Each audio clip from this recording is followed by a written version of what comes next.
Assalamualaikum teman-teman. Baiklah, saya Nirda Hulasana dari kelompok 4 akan melanjutkan materi oleh rekan saya yaitu Mustika Alputri. Selanjutnya yaitu materi tentang dinamika dan tantangan konstitusi dalam kehidupan berbangsa bernegara.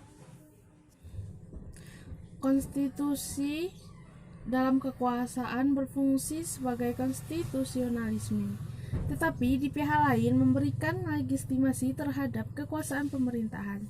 Konstitusi juga berfungsi sebagai instrumen untuk mengalihkan kewenangan dari pemegang kekuasaan asal dalam sistem demokrasi atau raja dalam sistem monarki. Konstitusi negara yaitu Undang-Undang Dasar 1945 yang disahkan sebagai Undang-Undang Dasar Negara oleh PPKI pada tanggal 18 Agustus 1945. Pentingnya konstitusi dalam suatu negara. Yang pertama yaitu untuk membatasi kekuasaan pemerintahan, kedua sebagai alat untuk menjamin hak-hak warga negara. Dengan konstitusi terciptanya pembatasan kekuasaan melalui pembagian kekuasaan dalam menjalankan negara. Selain itu, ada konstitusi juga menjadi suatu hal yang sangat penting untuk menjamin hak-hak asasi manusia dalam warga bernegara. Berbagai konstitusi yang pernah berlaku di Indonesia, yaitu pertama Undang-Undang Dasar 1945 pada tanggal 18 Agustus 1945 sampai 27 Desember 1949. Semua negara perlu memiliki undang-undang dasar atau konstitusi. Indonesia memiliki konstitusi yang itu bernama Undang-Undang Dasar 1945. Yang kedua yaitu Konstitusi RIS 27 Desember 1949 sampai 17 Agustus 1950. Tanggal 23 Agustus 1949 sampai 2 September 1949 di kota Den Haag, Belanda, diadakan konferensi meja bundar dengan bentuk negara federasi. RIS meliputi beberapa daerah yang dinyatakan dalam pasal 2 Konstitusi RIS 1945. Dalam kurun waktu 1999 sampai 2002, Undang-Undang Dasar 1945 mengalami 4 kali perubahan amandemen yang mengubah susunan lembaga-lembaga dalam sistem ketatanegaraan. Sebelum dilakukannya perubahan, Undang-Undang Dasar 1945 terdiri dari pembukaan, batang tubuhnya terdiri 16 bab, 37 pasal, 65 ayat. Aturan peralihannya terdapat 4 pasal. Yang keempat yaitu aturan tambahan 2 ayat dan yang kelima penjelasan. Setelah 4 kali perubahan amandemen Undang-Undang Dasar 1945 terdiri atas 1 pembukaan, kedua batang tubuhnya menjadi 20 bab, 73 pasal dan 194 ayat. Yang ketiga aturan peralihannya terdapat 3 pasal dan yang keempat aturan tambahan 2 pasal dan yang terakhir terdapat penjelasan. Undang-Undang Dasar 1945 sebagai Konstitusi Negara Indonesia.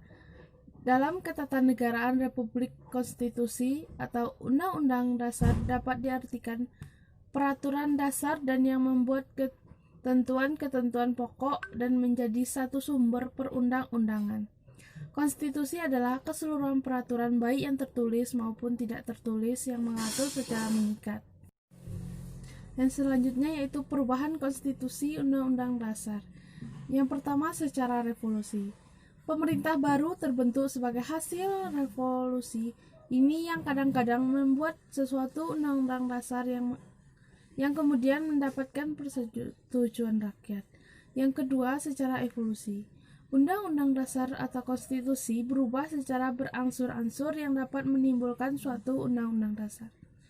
Secara otomatis, undang-undang yang sama tidak berlaku lagi.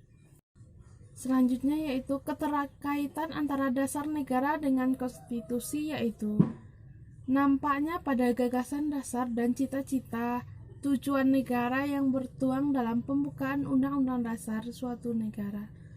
Dasar negara sebagai pedoman penyelenggaraan negara secara tertulis termuat dalam konstitusi suatu negara. Keterkaitan konstitusi dengan undang-undang dasar yaitu konstitusi adalah hukum dasar tertulis dan tidak tertulis, sedangkan undang-undang dasar adalah hukum dasar yang tertulis. Selanjutnya yaitu ketatanegaraan Republik Indonesia sebelum dan sesudah perubahan Undang-Undang Dasar 1945. Sebelum perubahan Undang-Undang Dasar 1945, MPR RI sebagai lembaga tertinggi negara juga sebagai pelaksana kedaulatan rakyat Republik Indonesia. Sesuai dengan pasal 1 ayat 2 Undang-Undang Dasar 1945 bahwa kedaulatan adalah di tangan rakyat dan dilakukan sepenuhnya oleh MPR. Susunan MPR RI terdiri atas anggota DPR ditambah utusan daerah dan utusan golongan. Yang anggota DPR dipilih melalui pemilu, sedangkan anggota utusan daerah dan utusan golongan berdasarkan pengangkatan.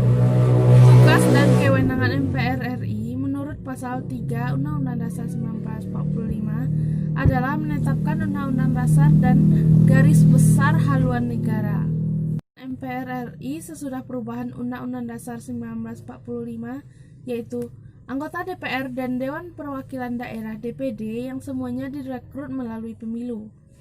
Susunan ketatanegaraan dalam kelembagaan negara juga mengalami perubahan yaitu dengan pemisahan kekuasaan. Antara lain adanya lembaga yang dihapus maupun yang dilahirkan, yaitu sebagai badan legislatif terdiri dari anggota MPR, DPR, DPD, badan eksekutif, presiden, dan wakil presiden. Sedangkan badan yudikatif terdiri atas kekuasaan kehakiman yaitu MA, MK, dan KY. Assalamualaikum warahmatullahi wabarakatuh. Hanya itu hasil diskusi dari kami kelompok 4. Kalau ada yang mau ditanyakan, dipersilakan di sesi pertanyaan diskusi kita.